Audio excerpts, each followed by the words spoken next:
Because I didn't really identify these 5 patterns of chronicity that I'm going to talk about a little bit later on.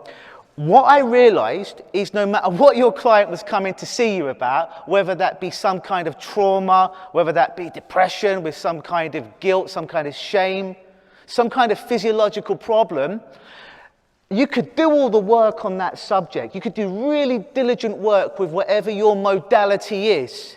But if you don't take care of these 5 patterns that I'm pretty sure you're going to see in every client, the likelihood of your work sticking just drops drastically. Now, most people do really, really good work. You've trained so long in learning your skills. You're doing everything you're supposed to.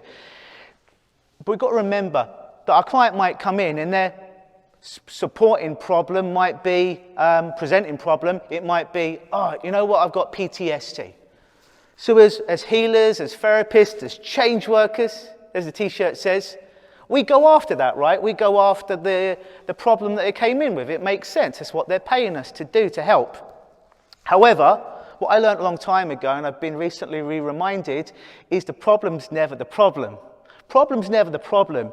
So whenever a client comes into me, these 5 patterns that I'm going to bring up with you today, most of you have probably never seen these before, because I'd never seen them, or I'd never put a label on them. And I was always wondering why I'd have success with some clients and not success with other clients. And when I started to learn about these patterns, I now see them in every single client. Some are a little bit easier to detect. But the first thing is, when you start to detect these patterns, then you can start to inoculate against them. So you can start to build up that structure that holds up their problem. So again, we'll just use PTSD, for example. Whatever the presenting problem is here. Anyone ever played that drinking game, Jenga, before, with all the wooden blocks? Anyone ever played that game before? Just one person, everyone's lying. They're like, no, we don't drink, we don't have fun, we don't play that game. But there's this, if you've never seen it before, Jenga is these little wooden blocks, right? And it's a drinking game. And what happens is you remove blocks, and when you remove blocks, at some point the whole structure falls down. And if it falls down on you, you lose, and you have to get blindingly drunk. That's right, one laugh there, thank you so much. Problems are a bit like that, and when clients come into my office, if you imagine right on the top, if you remove the block right on the top, and there's all these other blocks supporting underneath, they come in, they've got the PTSD. We want to help them. We go in, we try and remove or nuke or delete or put into quarantine, topical, right?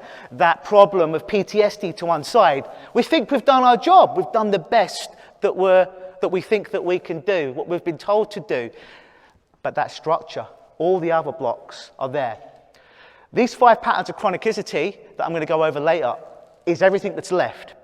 So sometimes a client will come with me, they have that specific problem, and I never address that specific problem. But when I start to break down those 5 patterns that they come in with, miraculously, that problem that they came in with, the presenting problem, remember the problem's never really the problem, but the PTSD or the unresolved trauma disappears, and it lasts. And I know that it lasts for most people because I follow up with my clients for up to 2 years, and the ones that respond to my follow-up tell me, Luke, we never actually dealt with my smoking, you never even talked about it in the session, but I just don't want to smoke anymore. So this is one of the most powerful things. If you want to be an even greater, more powerful agent of change, this is one of the most powerful things that you can do. But like I say, the first thing is acknowledging them.